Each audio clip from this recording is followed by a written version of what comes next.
You're listening to Virtue of the West with me, Tara McCarthy, and my co-host, Brittany Pettibone.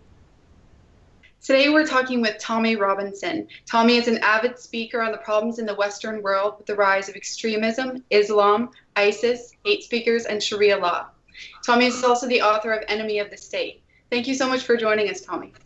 It's all right, my pleasure. How did it feel to realise that the police and local government didn't care about the well-being of teenage girls who were being exploited by Muslim gangs in your hometown? It was something that I'd known so before it came into fruition, before people started talking about it, I'd known it since I was 13 or 14 years old, because we had a second cousin who was sexually exploited. She was gang raped. She was found naked, running from. She was actually picked up by prostitutes. She was found naked, running from the Muslim community. She woke up to having multiple Muslim men, big bearded Muslim men, all raping her. And she ran away, but then the step-on effect from that, she was hooked on heroin, because it's a grooming process. And when the family were going to the police to try and get help, in fact, when the family were locking her up in the house to try and keep her safe, she'd be climbing out the windows to get back to them for the drugs. So, and constantly we saw the failures from the system, the failures from the police, where the police would just view it as though she's a prostitute. She's 13, she's 14 years old, she's a child. And only at the turning point, really, over the last probably 4 years, where they've started recognising what happened to these girls, that the girls were victims, rather than viewing the girls. And we see through all these police reports that have come out with the Rotherham scandal. Rotherham, for anyone who doesn't realise it, whether they're sitting in America, is a small town in the north of England where a charity that helped young victims of sexual exploitation kept all their records. And we now know that 1,400 children were gang raped and abused, with full knowledge of the police, the council, the religious leaders. Everyone knew what was happening. They all allowed it to happen. They allowed it to happen, and this has gone on across the country. They allowed it to happen for the reason of political correctness and fear of being called racist. And so for me, growing up in Luton, I knew this is happening. I know plenty of girls this has happened to. I've seen the process. I know exactly. I'll give you another example where there was a young girl. She was with one of my friends, a beautiful young girl, absolutely stunning she was. And she was, she started going out with a Pakistani who was older than her. And when I went to get my hair cut off this girl's friend, this is ages later, she said, have you heard about Caroline? And I said to her straight away, don't tell me. Yeah, I said, he had a nice car, he had a big group of friends, he had lots of money, he treated her well. Slowly, she wasn't allowed to hang around with her friends. Then she had to disown her family. And I went through all the stages, and her friend just went, oh my God, how do you know that? I said, that's just standard protocol. That is a procedure that happens to every single girl. That Caroline girl now will not have seen her parents for years. No one would have seen her. She'll be fully masked, fully cloaked, and she'll be a slave. And that is a process. It doesn't happen overnight. It's a grooming process. And what they do is they specifically get the children who are either in danger, at risk, or if they're not at risk and they have a supportive family, then they break the relationship with the family. They break the relationship so that the father can't be involved. Like this girl, for example, this Caroline, the Muslim family drove her to her mum and dad's house, where she had to go into her mum and dad's house and say, I'm not going to see you again, I'm breaking the relationship. So then even now, I saw the girl's mum just last year. She said she's seen her 3 times in 2 years for a cup of tea, yeah? But her dad is not allowed to see her at all. He can't be trusted. Now that is because the Muslim who has her will believe that the dad may have some power to get her back. But when parents are fighting these sort of things, I've told these stories for years, but people wouldn't believe them. But now we have this government report, people can see the stories, where when the dads were going to try and get their 14-year-old daughters back who were being gang raped in houses by multiple Muslim men, the police arrested the dads. So people can see, if people read this report, 2 dads got together, they went to the house to get their daughters back, they've gone to the police multiple times, every system failed. Everything that was there to protect those girls, every system, whether it be the police, the council, the politicians, all of them failed them. And it is like we've handed over many of our young daughters as just given them to an invading army. Just been given for sexual pleasures. That's the reality, and no one has done nothing. So when the Rotherham report come out, it sort of gave credence to all the things we've been saying for years. Because I've had people say to me, I just didn't believe you. Because the horror stories are that mad, they're that bad, that you wouldn't believe it. You wouldn't think this is happening in Britain. You wouldn't think that police... Another instance, in that same report, another case in Rotherham, a young girl who was 13 years old was having a sexual relationship with an elder Pakistani man. The police turned up as it was happening, and he shouted to the police, "Just F off, she's pleasuring me." And the police drove off. There's so many cases like five Muslim men had an 11-year-old girl in a derelict house. These are all documented now. 5 Muslim men had an 11-year-old girl, a white English girl, in a derelict house, all abusing her. The police turned up as it was happening. They arrested her for drunk and disorderly. They let the men go. So they're arresting the victims, and they're arresting the people trying to save the victims, all because they're scared to arrest Muslims. It sounds crazy, doesn't it? Yeah. When you put it out, it sounds insane, and it's actually come out from the people in the council and the police have said the reason was they were feared of being branded racist. The reason is you've got gangs and gangs and gangs of just completely Muslim men who are targeting specifically young white English girls. They're sitting outside schools, they're picking them up. There's actually videos of them doing, on the case in the Midlands near Birmingham, there's a video of showing them pulling up next to the girls, offering them money. And it's a slow process. And yeah, due to political correctness, when people say how powerful is political correctness, it's that powerful that people stood by and watched young girls be raped. That's how powerful it is. Yeah. Exactly. But yeah. And you would never know. I mean, unless you read alternative news, you'd never know. I mean, the mass rapes that are going on in the UK or Sweden, for example, you would never know. And that's why, it's known as the religion of peace here. And many people really do believe that. So I know the UK has been experiencing mass Islamic immigration for quite some time now. Could you paint a picture of what that looks like and what it might look like if it comes to the US? Yep. So I was born in 1982. And when I was born in Luton, for any people who don't know it, is a town that's 30 miles north of London. We have a population of 200,000 people.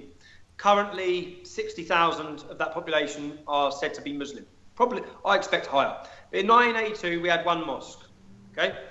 Now we have in excess of 30 mosques.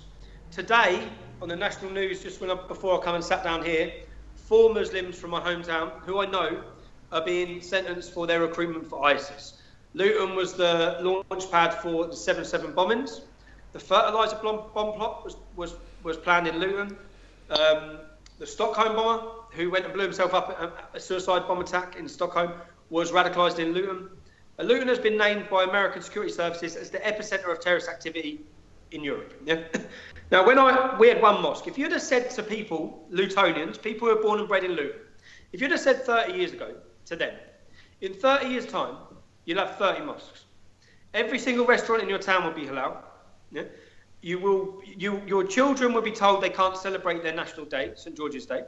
When your soldiers try to march through the town, they will be attacked and spat on and abused. Restrictions will be limited. Your freedom will... If you'd have told people this 30 years ago, when there was 1 mosque, everyone would have said, "You're crazy, it's never going to happen here." Not here. Like people were saying, that won't happen here. They won't take over here. Well, that's happened and some in 30 years. So now I currently look, and the government projected growth forecast for Luton by 2030. The Pakistani and Bangladeshi communities are going to increase by 70 to 77%. Okay, the West Indian community and the white community are going to increase by 1.2, 1.3%. Okay, so the growth forecast is going to get a hell of a lot worse. Okay, and we can see that. I've seen the visual change in my town.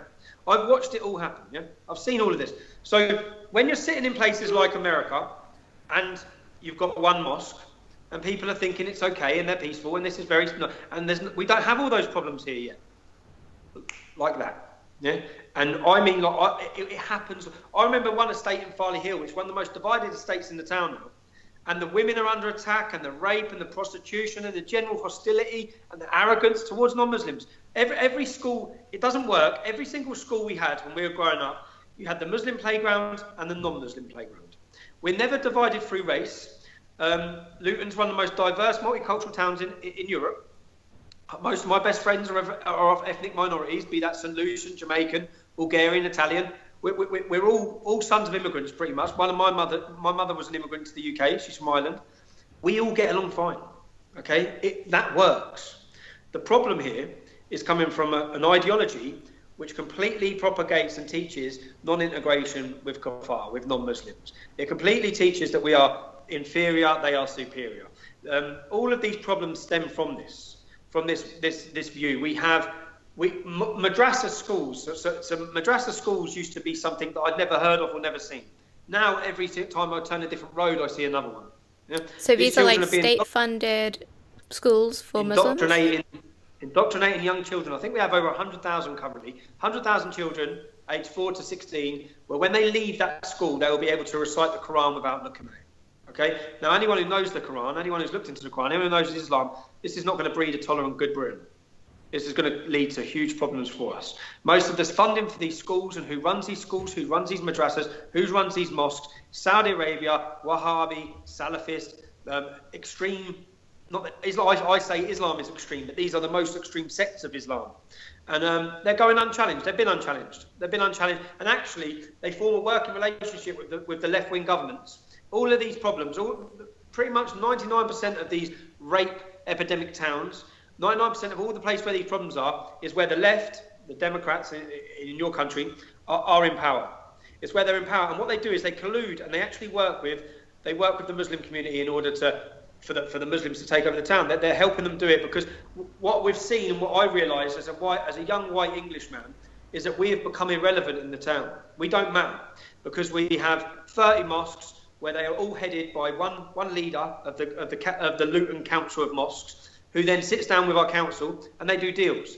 So they'll do a deal with the Labour Council to keep them in power. When the election comes, they'll get 50,000 Muslim votes. Okay? They organise themselves through the democratic process in a military fashion. We don't. In fact, only 30% of the British public really vote in most elections. So most of us don't vote. We've lost the will of election. We've lost in fact, that could have been turned with Brexit and Trump, is get people faith in democracy again. I didn't believe in democracy. When all this was going on, before Brexit and before Donald Trump, I never for 1 minute thought that they'd allow Brexit. I just thought that the money people, the people in power would never allow this. Okay, I didn't believe in it. I thought it was a facade. It's given me faith again in democracy, that it's real and it does work, and you've seen that yourself in America. So I think now, after that, I think we have an election coming up on February 23rd in the northern city of Stoke. I think Paul Nuttall and UKIP will win. I think that what's happened in the last currently is going to produce an electrifying revolution in politics in Europe. Geert Wilders will win. Marine Le Pen will definitely win the first round, even if they keep her out this time. If they keep her out this time, then in 4 years' time, the French are going to be more angry, more frustrated because their country's going to go downwards. There's going to be more terrorism, more extremism. She'll win then. So eventually, they won't be able to stop it. Swedish Democrats, Austria, across Europe, what they call populist parties, which are really just common sense parties that are actually working for their people, their country. What has kept you motivated all this time? Like you said before, like you lost faith in democracy, things that weren't looking very good for us, but yet you were willing to go to prison on multiple occasions simply for expressing your point of view and taking part in peaceful protests. So what's motivated you? I am a stubborn bastard. I am stubborn. No, I'll tell you what's kept me motivated. I have 3 beautiful young children and I have to look at them every day. And I look at them every day, and do you know what I do? I look deeply into a lot of things, yeah? So when I look deeply into our history as British people, I look at what our forefathers would have gone through. I look at what all of these people, we had 14 and 15-year-old people children who were lying to say they were old enough. They were running to the beaches and they were dying and they were fighting for our country. And then I look at what we are now. And I look at the generation of cowards that we have created. Cowards who are scared to open their mouth. Cowards who hide behind their curtains. And cowards who don't care if it's not affecting them. And I look at my children and I know that if someone's going to have to fight, I want it to be me. I don't want it to be my son. Yeah.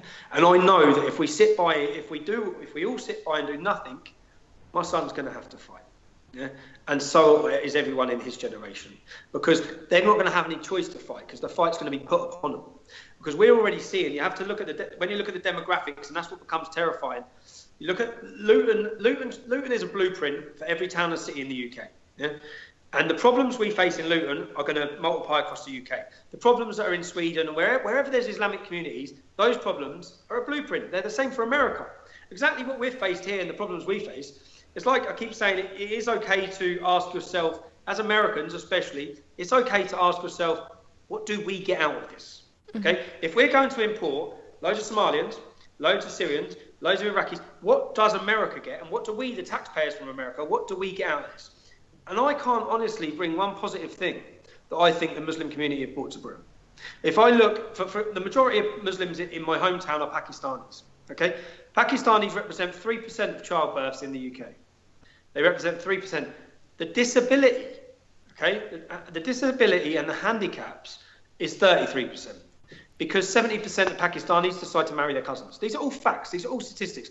So the problems from that and the money that costs, yeah, the local community, and then if you look at, we pay £9 billion a year to monitor 4,000 would-be jihadists. 9 billion. All of these problems are what you will import in America. You'll bring these people in, honour killings, honour violence. 66,000 British girls have had their clitorises cut off, so they're not allowed to enjoy sex. Because these Muslim men believe that they are just there to have babies. Okay? That is, and do you know what? 66,000 children, which means we've had a law in place for 30 years in this country where I think the sentence for that crime is 14 years. Yeah? Not one person has been prosecuted. Because they know they can't enforce the law. We're already in a situation where they can't enforce the law against these communities. Yeah? They can't enforce it. It's too big of a problem. You'd have 120,000 people going to jail, which is what we should have. You'd have 66,000 children getting taken off their parents, which is what should happen, because it's child cruelty. But all of these problems become so big, and when you sit and think only 4% of my country is Muslim, is Islamic, where's it going? Yeah. And where do people think it's going to be when 20% of the UK is Islamic? Yeah, we're done for. We know where it's going to. Yeah, well, we know where it's going to be. Our freedom's going, but yeah, and it's just so. That's what keeps me going. What keeps me going is I wholeheartedly believe, and I don't doubt for 1 second, that we're heading to war. So if I believe that, which I do, then I have every duty as a father and as an Englishman to try and do anything we can to prevent that. And that's all we're trying to do. We're not trying to inflict a war. We don't want a war. We want to do everything we can. And I've had people from Northern Ireland who I've become good friends with who have been through a war in the Northern Ireland, through the Catholics and the Protestants. They said you have to stop it, because when it happens and when people turn, it's so devastating for your community. And the problem, what winds me up and frustrates me, is that when this does happen, when neighbours turn on neighbours and this conflict arises, then it's not going to be where the politicians live. It's not going to be in the wealthy suburb. It's going to be where we're from. It's going to be in our community. It's going to be us, our family members that are going to be full victim to it. But yeah, that's what drives me on, and I know that, and I also know that we're right, and I know that history judges everything. I know that throughout the years I've been judged by them. One good thing is fake news, which has come out of this last election. Yeah? The term fake news. We've been up against fake news in the UK for 8 years since we started. Okay, there's been on one Sunday, 6 national newspapers run a story saying that I was planning to kidnap Talisa. I don't know if you know who Talisa is. Talisa's one of Britain's most famous pop stars. Yeah, and it was just a completely fabricated story. Okay, I was planning to kidnap her. I remember my phone went mad. I'm getting all these phone calls saying you're in all the papers. That is just complete lies. But the difference is I haven't had anything for 7 or 8 years. We haven't had a platform like Donald Trump could just go and put a little tweet and put his fake news to bed. Okay, we had every national newspaper, every politician that spoke on the news, all the far left organisations who are funded, all the Muslim organisations constantly out to slander us and basically put us into this bracket of far right extremist bigots. And they were quite successful. It's hard to fight. It's hard to fight. That's the thing, because I mean, standing up against Islam, you're also then standing up against many of your own, fellow countrymen, because the left has allied itself so closely and strongly with Islam. And on that note, we've seen over the past couple months, it's grown stronger and stronger. This like allyship between feminism and Islam, and their ideologies are in such stark conflict with one another. Why do you think we've seen this ally, form? Because I don't think they're feminists. I think that most of these things are used. I think most of these reasons are used. I think that we're more looking at communists and Marxists, and they see Islam as a driving force to help them get their goal as well. So I think they're using each other. The Muslims are using the far left are using the Muslims. Overall, they want destruction, they want chaos. They both want that. They both hate the rule of law. They both hate government. They both hate the police. So they're using each other. I don't believe any of them really care about women's rights.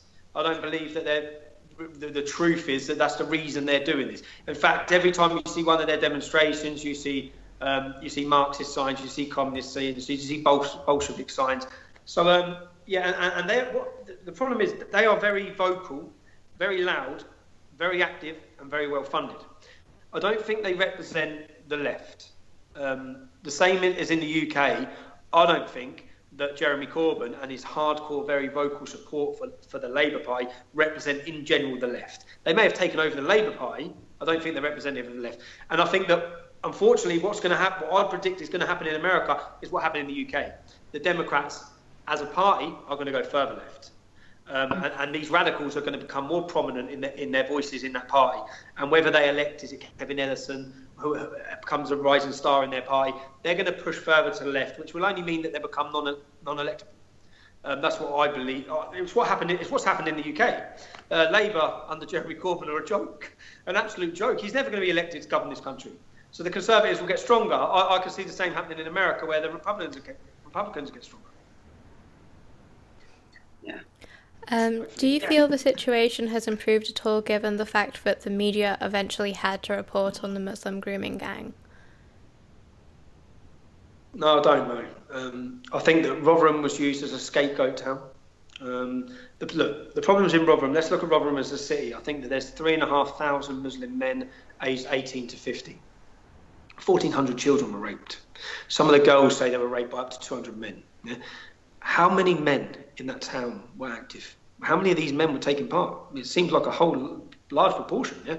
Now Rotherham has a very small Muslim community, so this is a town that they've used to really bang about. Yeah. And we've only got the records because a charity called Risky Business kept the records. So the problems in cities like Bradford, Luton, Birmingham far outweigh these.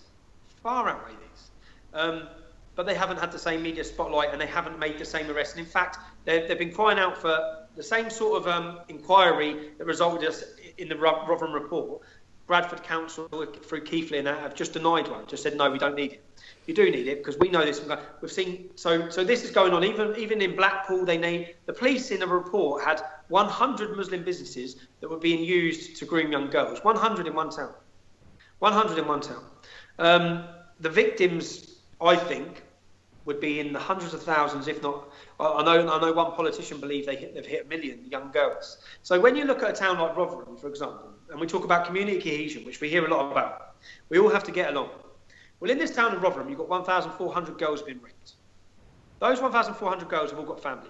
So if they've all got family, you've got up to 10 to 20,000 people who have directly been affected, who know these victims, who are in this town. You're not going to have community cohesion, because we all know what's going on, which is why everyone's so divided. Anyone from a working class background like myself, in a town like Luton, we know how bad it is. But then we have these liberals and these left-wing politicians and these left-wing people who are not affected by it. Their children, when they're making these decisions, are bring them in. They're not going to school with your kids. They're going to school with our kids. And we know what it's like. So no, I don't have any faith, or we still haven't tackled the reason why these men are doing it. Okay, some people are getting arrested. But we haven't got to the root cause of why Sikhs are not doing it, Jews are not doing it, Hindus are not doing it, the West Indian community, the Jamaicans are not doing it, the Irish are not doing it, Polish are not doing it. Who's doing it? Who is doing this industrial scale abuse of the generation of our children is Muslim men. And at first, some people tried to blame it on Pakistani. It's not Pakistani because some of them are Iraqi, some of them are Afghani, some of them are Somalian. The common denominator between them all, if we look over to Holland, it's happening there, it's Moroccans. Common denominator to all of these groups is that they all follow Islam. They are all brought up with an intolerant view of non-Muslims and an intolerant view especially of women, and especially our women. They're all brought up, and if you quote, and I'll just quote what some of them have said in their court cases, one of the Somalians said, "It is my religious duty to do this." That's not me saying it, that's him saying it in court. Okay? Other members of these gangs have worked in mosques. This is another thing which will shock you. It will shock you in America. Yeah? When these not 8 men, they're fighting deportation now. It's the first big case. It was in a town called Rochdale in the north of England. When they went to court, the ex-mayor of that town, yeah, and an acting councillor for Labour went to court and gave them character references. They've just been convicted of raping on an industrial scale children. Now, after that happened, so the local political figure went to court and gave a character reference for the rapists. Now, after the court case, they didn't lose their job. There was no big, massive backlash like there would be. You know yourself, if a politician says anything, the left will jump all over, they'll be forced to resign. I remember a politician saying something in the Norwich area of England who said the English Defence League were the only people defending England. She had to resign straight away. Here, a Muslim can go to court and give a character reference for other Muslims who have raped English kids. No one bats an eyelid. So, no, I'm sorry, but I don't think it's been exposed properly. I don't think we've got to the root cause of the problem, why a Muslim dad would see it okay to say to his son or his brother-in-law or his cousin, "I've got this 12-year-old little girl here, do you want to come around and rape her?" Because that's what they're doing. This is the first time, the first cases, and it's a learning curve for everyone to understand it. You have to get into the mindset to understand what makes these work colleagues, because they all work together, these family members, view it okay. Because in any other case of disgusted backward paedophilia, none of them would say to a colleague or a family relative, they'd be keeping their perverted ways a secret. Here, everyone could know. It doesn't matter. Because what they're doing, you have to realise, is accepted within their community. Mm-hmm. It's not a bad thing. And we know that by the protests and the people in court supporting them. Every time there's a trial of these people, there's loads of people outside, Muslims, supporting them and clapping them. Yeah, that makes me think of a question. Lately, over the past actually several years, we've kind of seen the mainstream media, at least in the US, and I'm sure the UK too, maybe you can let me know, they've tried to kind of normalize the concept of pedophilia. And in the Muslim religion, the ideology, we know that pedophilia is accepted. So do you think there's a correlation there, with us seeing mass Islamic immigration now? Do you think that they're connected in any way? I do, and it's right that people have to understand, and it comes down to knowledge. Most people don't understand or don't know. I was on a TV program called The Big Questions, and I was talking about the rape of young girls, young children. And what I said is, there was young children raped in Oxford, and the Muslim woman, when I watched it back to dissect it, the Muslim woman corrected me and said young women. She said young women. I said young children. They were 14 years old. So what we have to understand is that this community and these people view a girl when she starts her puberty, they view her as a woman. They don't view them as children. We know that, and I know that, and what shocks most people, whenever I get into a debate with a Muslim, I ask them, what should the legal age for sex be? What should it be? When a girl starts her periods. When she stops, so if she starts puberty at 9, she's fair game, is she? And they said, well, Allah has decided. And I found, which I was shocked at, through the years, I ask every Muslim this, that I meet and talk to. And if I find any religious Muslim, a devout religious Muslim, so an imam or someone representative, they will say exactly the same. Yeah, when a girl starts her period. Now that is what's causing this huge problem as well. They have a whole different view. They don't view it as paedophilia. They'll correct you and say it's not paedophilia because paedophilia is with prepubescent children. They actually correct you. They actually try and take some moral high ground, like they're right. It's like, well, no, paedophilia is not that. Like, she was 11 and she'd started puberty. So, and when you talk about the normalising of it, we've seen, I think it's quite entrenched it was in the Labour Party through a charity called Pi, going back through history, where they were trying to lower the legal age. And I can't comment on America, but when you import a whole culture and ideology and millions, which we now have in the UK, of people who don't view this the same as us. They don't. If you stop any English man in the street or woman and say, what should the legal age for sex be? Yeah, they'd agree. Okay, it should be over 16. They'd agree on basically what we've been brought up to morally believe. Muslims won't. It's complete opposite. It's complete, and that's why I think we've actually seen dozens and dozens of mosques marrying underage girls in the UK. Dozens of them. Or some of the young girls as young as 12 being married. I know, because I speak to school teachers in my hometown, who said when some of the girls go out from summer holidays, they come back from summer holidays, 13, 14, they've been taken to Pakistan and married. Okay? Now, social services and charities and organisations and government should be tackling this. But just as dealing with the sexual exploitation of young girls was a taboo subject that they were paralysed through fear from dealing with, so is this. So is female genital mutilation. So is child marriage. Anything that affects or in any way angers the Islamic community, which we're not allowed to do, is a blind eye is turned. Do you get the impression that most Brits are awake to the problems that we're facing as a result of Muslim immigration to a country?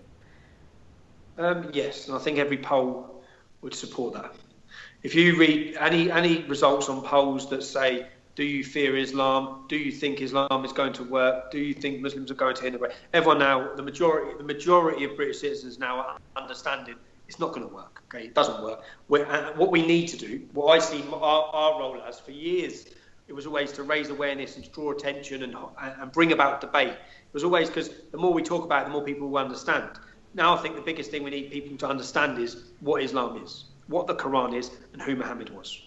Okay, so this whole, because most people just brought up who are not understanding. You just think, Islam is just another religion. It's just like Christianity. It's just like Sikhism. No, it's not. You need to understand how different it is. We need to understand especially who Muhammad was. You need to understand it. And do you know what? It's not just getting the British public to understand. It's getting many Muslims to understand. Because when I meet Muslims, I met 2 Shia Muslims recently who were filming for a documentary. I started talking to them politely about all the immoral things Muhammad had done in his life. They didn't know any of them. And I find this with many Muslims who are blindly defending something. And when I get down to it, they don't even know. They don't know the Quran. They don't know their own prophet. So many of them who are brought up, who everyone would say are moderate Muslims, yeah, they're just not following Islam. Okay, you call them liberal. No, they're just not practicing. They just are born Muslims. And because of the apostasy laws and apostasy rules and the fact that they'll be isolated and excommunicated from their community and their family, or possibly killed, they're not allowed to be honest about that. So that's why there is a huge swathe, I believe, of Muslims who don't believe it or practice it. And they're who we call moderate Muslims. The more devout a Muslim, the more likely they are to be in Syria fighting for ISIS. Well, with a crackdown on like freedom of speech here, we have a lot of restrictions in the US, and I know it's even worse in the UK. How would you recommend is the best way, to go about raising awareness? I know a lot of people who just for speaking out against Islam on Twitter, they're banned. They're banned. They lose their jobs. I didn't think America. What I've watched. So America's just heading the same way we are. Yeah, same. We don't have free speech. I was supposed to be talking at Oxford University in 2 weeks. That's just been cancelled. I had York University cancelled, Edinburgh University cancelled, Durham University cancelled. Whilst they're cancelling me or any critical voice of what's happening, they are allowing imam after imam, Islamic group after Islamic group, charity after charity to come in and propagate Islamist ideology.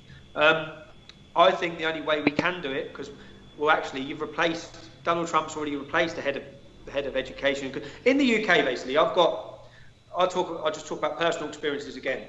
So I had a book and I was practicing for a debate and I had the biography of Muhammad. Yeah? And it says on the front of it, biography of Muhammad.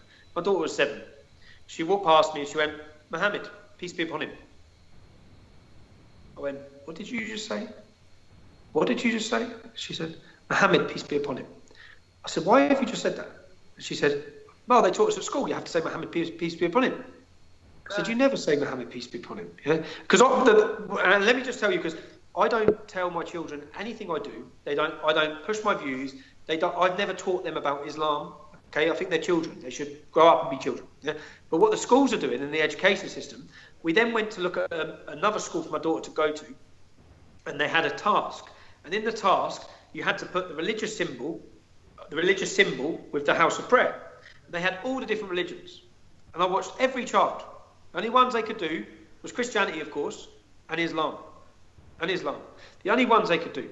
I've just had, again, this is with my children. So I'm looking at what's going on in the schools. Yeah, all children in the UK, national curriculum, have to visit a mosque. Yeah, so our children are all being brought to mosques. They also then, my son come home. My son come home talking about how much of an idiot Donald Trump is. Yeah? 7 years old. And when I'm questioning why, he said, "Oh, my teacher said, my teacher said, my teacher said." That's not their job, is not to give their opinions. Their job is to give evidence and fact and teach, not to give their own opinions. Then my daughter, again, I was practicing. I had all things labelled out in my kitchen where I was walking through. And my daughter was there with her friend. And she walked through and I had something that said Trump, for one of the things I was preparing to talk about. And she said, and her friend said, "Trump's worse than Hitler." They're 9. And I said, and this is a 9-year-old, and I said, "What did you just say?" And then I said, "Where have you got that from?" She said, "School." And this was before the election. She goes, "Everyone's going to go to war if he gets in. He's worse than Hitler." And then I took my son to boxing with his friend who's in the same age as them again, yeah? And he's talking in the car. He's saying exactly the same. And when I'm asking them where these conversations are being had, they're all in school. What you've currently got is every 6, 7, 8, 9, 10, 11-year-old in the UK thinks Donald Trump is Hitler, okay? And they're being taught this and propagated this through the education system. We're also being taught the word jihad, because I went through the teachings to see what they're teaching jihad means. Jihad means inner struggle. No, it doesn't. No, it has never. You are lying to our children, okay? You are lying and brainwashing our children to believe that. I wouldn't mind if at school they taught that Muhammad, when my daughter's 9, they taught that Muhammad married a girl your age and he raped her. Yeah? Tell the truth. Teach them facts. Teach them what he did. Teach them that. So we can't rely on. I think in America, it all may change now with the power you've got in the White House. But in the UK, it's left to us, and thankfully, a lot of people are not trusting media anymore. They're looking for alternative media where they're learning, they're listening. And I know just by people who I've met, even when I was in prison. When I was in prison, I had a prisoner quote verses from the Quran that he'd heard me say on talk shows. Yeah? So I thought, it's getting through, people are understanding. Even myself, 8 years ago, I didn't know Muhammad married a 6-year-old girl and raped her when she was 9. I didn't know Muhammad cut off 600 people's heads. I didn't know any of this. Okay? The average British person doesn't know this. They just think Muhammad is like Jesus. Okay? So what I see our job as doing is helping them to understand and helping them to learn the facts and the history of Islam. The history that this is not just some new wave of terrorism that we're experiencing. There's a 1400-year backlog of everything that's happening now has already happened, non-stop for 1400 years. So I think, yeah, that's what I see. Any small pivotal, any small role I can play or we can play, if you've got people listening to you, it's helping relay the message and the truth of what's happening. Yeah, I mean, they're trying to make fewer and fewer ways left for us to be able to speak out. I mean, so many people I talk to now are just afraid to say anything, just here in the U.S. on Twitter for fear of being banned. Yeah, well, they have their livelihoods attached to their Twitters, some people and stuff, and so it's very difficult. It's not even about just. Yeah, there are consequences to everything you say now. Freedom of speech is dead because freedom of speech now is hate speech, according to so many people. I mean, you saw with UC Berkeley riot, you saw that with Milo, how they trying to shut him down. That's all planned. That's all planned as well. So the thing that you were talking about, when we had the English Defence League, I had a school teacher on the phone to me crying, yeah, because he went to an English Defence League demo. He joined the EDL. Now the left wing, who are all paid. They're all paid, these groups, yeah? So I used to have one that every single person that would follow me, they'd follow them and they'd send them all these messages, 24 hours a day. Now, I had the school teacher, they'd contacted the HR of the school, they contacted them, sent them all the screenshots of what it said about Islam. He's then called into disciplinary. It has effect, it works. I had another boy who worked for BMW, they'd contacted his work time and time again. So these sort of factors that they play on, they work because they scare people. People are then afraid to talk out. Yeah, they're not allowed to talk out. I didn't think, and what I was surprised at, is that this is happening in a similar fashion in America. Because I thought, because of your constitution, I thought really you had free speech. But obviously the same tactics will work. People are scared. And with regards to the Milo event, and it's exactly the same with this recent Oxford one that just cancelled on me, they cancelled because the police told them. Now, the police's job and their role in our country is to facilitate a protest, okay? It is to make sure that people's democratic rights are upheld. Yeah? Not to go into a university and say, you need to cancel because we can't control it. You can control it. They could have controlled what happened at Milo's event, but they stood back and let it happen. Because again, they watched it happen because maybe the mayor told them to. But all these different things. So I don't know. I think that the only thing I take satisfaction from knowing in what's happening with this struggle is that they can't stop what's happening. There's the swing from left to right that we're witnessing. I know that 6 years ago we were saying on the EDL stages, it's coming, yeah, and you ain't going to be able to stop it. Now Brexit, Trump, Le Pen, Wilders, Sweden, Austria, all these countries, even Germany, hopefully Merkel will be gone. It's all happening. So no matter what's going to happen in between is a hell of a lot of chaos and trouble, but we're on the right side of history. And we're on the winning side. In the UK, even if we, for example, stopped all Muslim immigration into the UK, because of the difference in birth rates, eventually there would be such a significant demographic change that Muslims could easily outvote us and put whoever they want in power to instate Sharia. So, I mean, how would you address that problem? If we take terrorism away, take rape away, we're still in big trouble. Mm-hmm. Take it all away. Take all away the violence. We're still in huge problems. That could be addressed, and if they tried to address it, you could limit the birth rate for benefits to 2 people. So we're only paying benefits for 2 people. For example, my local imam has 14 children. He has 3 wives. Yeah? We're paying for it. Okay? These men are in a position where they're able to do that. We don't. You're right. I think on average, Muslim males in Britain have 5.6 children. We have 1.3.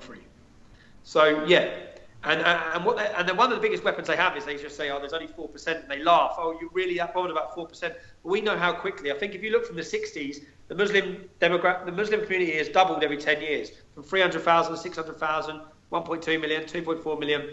It goes and goes and goes. So yeah, we face huge problems, but stop the benefit system for more than 2 children. That would slow it down.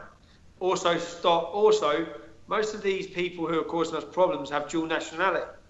They should be stripped of their British nationality, and they should be deported upon any crime. There's plenty we could be doing, but we're not doing anything. That's the truth. Where we're at the minute, we think it's all great, and we're getting Brexit. That doesn't really address any of the problems we're facing, many of the other problems we're facing. But Brexit has given us the power to address it, because if we hadn't had Brexit, we'd be in the hands of the EU, so we'd be done for anyway.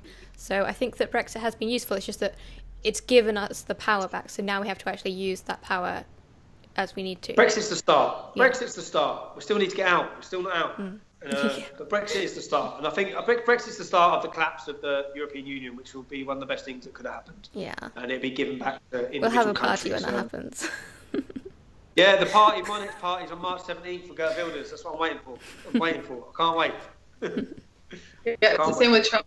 He's just the start. It's the first battle. We have so much that we need to do. It's insane. But in your opinion, what do you think is the end game here? The desire to bring all of the mass Islamic immigration so quickly. What's the end game? Because obviously there's a motive. I know, and it's so. Look, most people say, why is this happening? If you look at Saudi money and Qatari money, I think they're in control of 48% of the UK stock market. They own every port in the UK. They own every major shopping centre in London, the Westfield Shopping Centre, Harrods. They own 40% of Barclays Bank. They own, I think, half of the major food institution, Sainsbury's and different ones like that. They own the major football clubs. They have our country financially like that. So when people say, why is this happening? I don't know. Maybe that's why. Maybe our government, maybe they've sold us all out and they bow to Saudi petrol dollar. That just seems to be.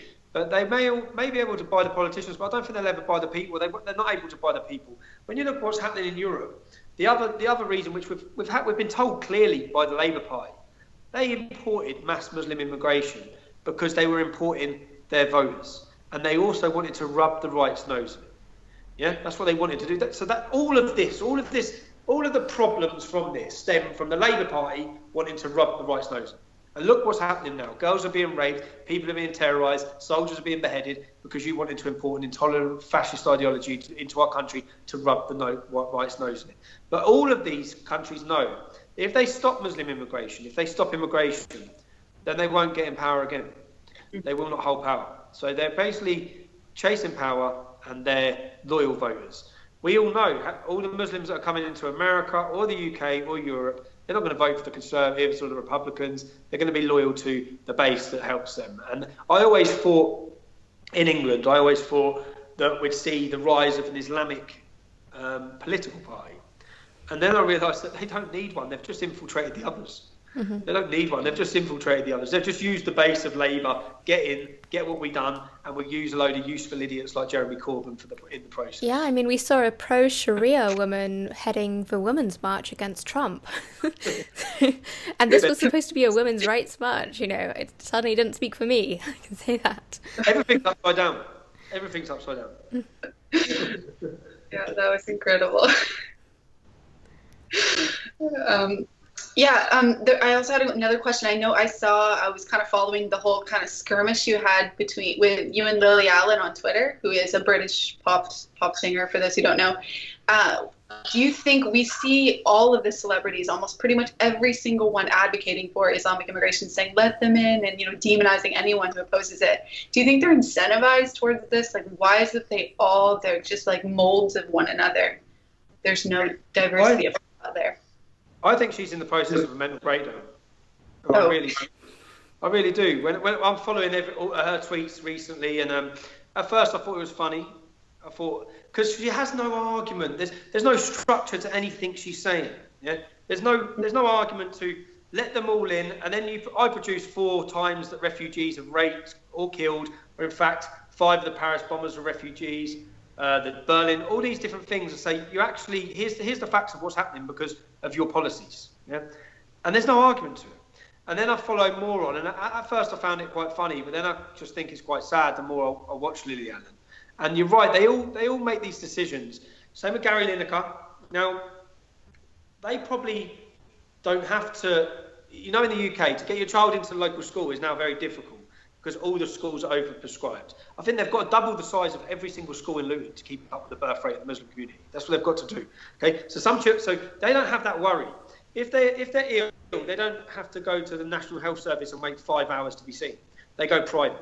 Their children in private schools. All of these things and these decisions that they're making, which affect us, they don't affect them at all. It's like Gary Lineker, another English footballer. He's exactly the same. He's crying out, let the refugees in, let them all in. You don't live anywhere near them. Lily Allen's last house was worth £4.2 million in the Cotswolds. The Cotswolds is a 99.9% white English community. So she hasn't chose to live in these areas where these people are. She's actually fled from them. Gary Lineker is from Leicester. Leicester has huge problems with the Islamic community. He does not live there. All of these people who propagate and who give us their great views of what we need to be doing are not affected by it, don't live with it, and they're so out of touch with reality that even if they live in London, they go to private schools, they don't see the problem. So, yeah, I don't know, celebrities have just become a laughing stock, I think, when they try and get involved in politics. And that was a great thing. Hillary Clinton had every celebrity on her side, and it done her no good. I know, it was so great. It was great, wasn't it? Yeah, she couldn't even get and people. Trump saying, I don't want the celebrities, I'm here for the people, which is true. Yeah, there has been such a turn on Hollywood this past year, just because it's like everyone was, red-pilled, so to speak, at once, and just turned on and realized what they're doing, that they're basically just tools being used. And it's like Madonna. She's for all the refugees. She just adopted 2 children, another 2, hasn't she? Why didn't she adopt 2 refugees? Why didn't she adopt 2 so-called 15 or 14-year-old Muslim refugees who will actually turn out to be 31-year-old men? It's the same with Lily Allen. If you're so for this, if you're so for Muslim refugees, how many are living with you in your mansion? Yeah. Gary Lineker. Why aren't you sending your kids to school with them as well? Yeah, that's it. Yeah. And this is actually the same with all these people. So even not just celebrities, I had a solicitor called Ian McClune. And he put where I live online. He put my address online, and I went through all his previous posts, and he said he's from Luton. He worked at a solicitor's firm in Luton. All of his posts were about how great multiculturalism is, how great the Muslim community are. We just get along just great. Everything's like a multicultural love nest, yeah. When I tracked him down to go to his house to confront him, when I tracked him down, I found his old address that was in Luton. He's then moved, so I looked at the local school that his children would have gone to if he stayed in that house, and it would be a 90% Muslim school. Yeah? So when I tracked him down to the village he's in, which is in a 100% white English area, yeah? It's so hypocritical by every single one of them. Every one of them is like, okay, so if it's so great, why do you live here? And it's the same. There's another one of my best friends. His sister's married to a school teacher who, again, is a very left-wing liberal, yeah, from Luton. Where does he live now? He don't live in Luton, does he? He lives in a village. It's the same with all of them. You don't live in Luton. You've run away from it. Yet you're telling us how great it is. If it's that great, stay there and send your kids as a minority to the school. What would you say to those? What would you say to those individuals who are saying like, oh, it's just because like the government isn't doing a good enough job integrating them, and the media is demonizing Muslims, and that's the problem? Exactly. Yeah. I'll just say, read the Quran. But then you get people saying, oh, you can't understand it because you don't speak Arabic, or like, and then they like misquote it and say things like, well, this is the real interpretation. I mean, what's your response to those people? My response would be that what I did is, when I was in prison, I was on solitary confinement for 22 weeks. Okay, and some funny Muslims who I actually laughed at sent me a letter and a Quran. Yeah? Find Islam, Tommy. So I took the Quran and I dissected it. And what I did is I went through every page, and everywhere I found where it said, do not be friends with Christians or Jews, I wrote the link, yeah? Mm-hmm. Within 10 minutes, I had pages full of links. You just have to pick the book up. Right. Forget about interpretation, yeah? It's there in black and white. Okay. Time and time again. So when we're talking about integration and we're not assimilating or integrating them, pick up that book, read a couple of pages, and you'll realise why. On every single page, near enough, every single page is about non-Muslims and the Christians and the Jews and how filthy. So, yeah, that's what I'd say. And when we say, look, we have Sikhs in this country who have been a shining example of how immigration can work, yeah, in limited numbers and with a great community who have become so patriotic and so they celebrate St. George's Day, they love our country, they love our Queen, they love our armed forces. That's a shining example. What is the difference between them and this community? What's the difference? You can't say we've successfully managed, and this is what. So one thing I take a bit of a bee in a bonnet with. I don't know about in America. It's very different to Europe. But David Cameron said multiculturalism's failed. Angela Merkel said multiculturalism's failed. The truth is, the Sikhs, the Jews, the Hindus, the black community that have come here, yeah, the Polish community which have now come here, all of these communities have come here and it's worked. Yeah, a few teething problems, of course there would be, yeah, in history, but it's worked. Yeah? So it's not multiculturalism that's failed, it's Islam. Now what we do time and time again is we broaden the problem. So what we say is we'll say every culture's failed. Yeah? Multiculturalism failed, it doesn't work. Whereas the truth is Islam's failed. We shouldn't be blaming Sikhs or Hindus or any of these other communities for the failure of one community to integrate or assimilate, the failure of one community to pick up and plant bombs, the failure of one community to continue raping our kids, the failure of one community to be pumping heroin every town they're in. All of these problems are coming from the Islamic community, not any other community. So I always say to be, and if you pick, and again I'll just say, because I get some flack for saying this, yeah, from some people who are from completely white areas. If you come to where I'm from, if you come and met me and 20 of my friends, yeah, we're not white, okay? I may be white, a lot of my friends are, yeah, and we are all as tight as you can get, yeah, and as English as you can get, yeah. And to say that in any way these communities have failed, you will not get. If you drive through Luton, I challenge anyone to do it. Drive through Luton and find me any group of Muslims that are walking with a non-Muslim. Won't find it. Mm-hmm. Every group of white people you drive past will have black people with them. Yeah? Every group of black people you walk past, we have white people. Now, as friends, as colleagues, the only time you'll see non-Muslims with Muslims is if they're buying heroin or drugs with them. So, yeah, that's. I have a little, and a lot of people say, it's multiculturalism, and I'd say, look, not through my lenses, not in my hometown. I can't speak for the world. I know America has a lot more racial problems or issues. Not through my lens. My lens is Islam is the problematic. Islam is the problem for us, and that be whether you're a white English Muslim or a brown Pakistani one. Yeah, well, I mean, it all comes down to your ideology, whether or not you're able to coexist peacefully. But as you mentioned, Islam makes it impossible for anyone who is non-Muslim. I know that it was a lot worse for you. Maybe I'm wrong, but a few years ago, is it still as difficult for you to speak out against Islam? Do you find as much opposition? Are you labeled racist still all the time? And how do you? I've never. So there is this image that I'm the most hated man in Britain. Yeah, I hear this. Yeah, really. I've never had anyone other than a Muslim tell me that. When in my area, in my community, in my town, when I walk into pubs, I get a hero's welcome wherever I go in my town.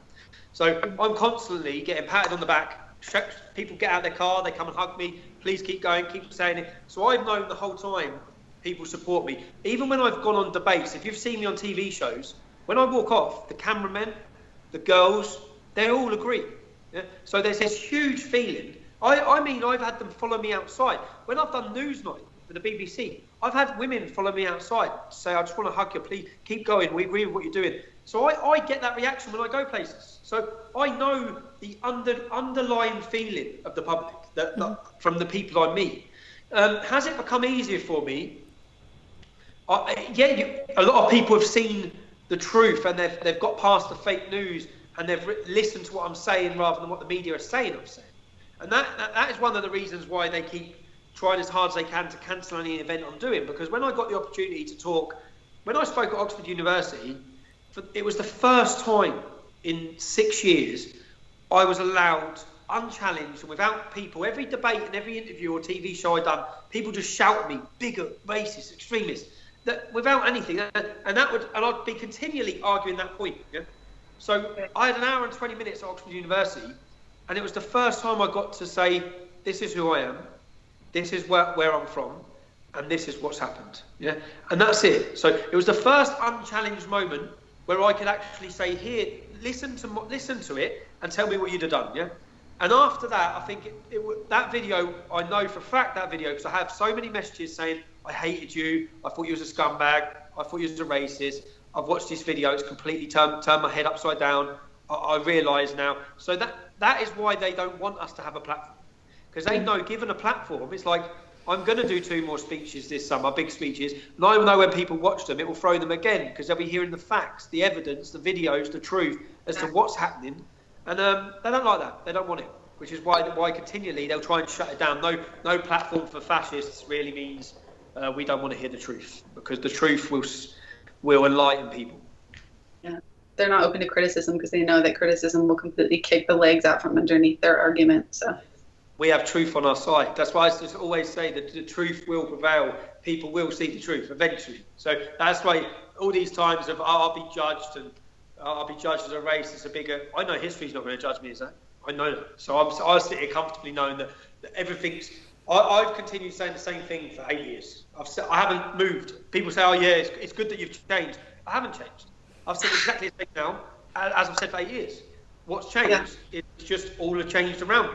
That now it's shifted and people are understanding worldwide where we're at. Yeah. Tara, did you have another question? Because we're near that. I've asked all my questions actually, but great. Yeah. So, I mean, it's been great. Thank you so much, for coming on, Tommy. And but where's the best place for listeners to find out more about your work and what you're doing or upcoming projects and talks? So I'm going to be doing videos for Rebel Media. Awesome. Yeah, I'm going to be contributing for Rebel Media, but I'm also going to have a book coming out, which is going to be the Quran. It's going to be in chronological order, so people can understand it. Because as you said, the biggest problem the biggest problem I found, even when I picked up the Quran, is you can't understand it. Yeah, because if you don't know, the Quran is, the verses are not put in chronological order; they're put in size order. So to pick it up and make sense is impossible. It's like it's encrypted.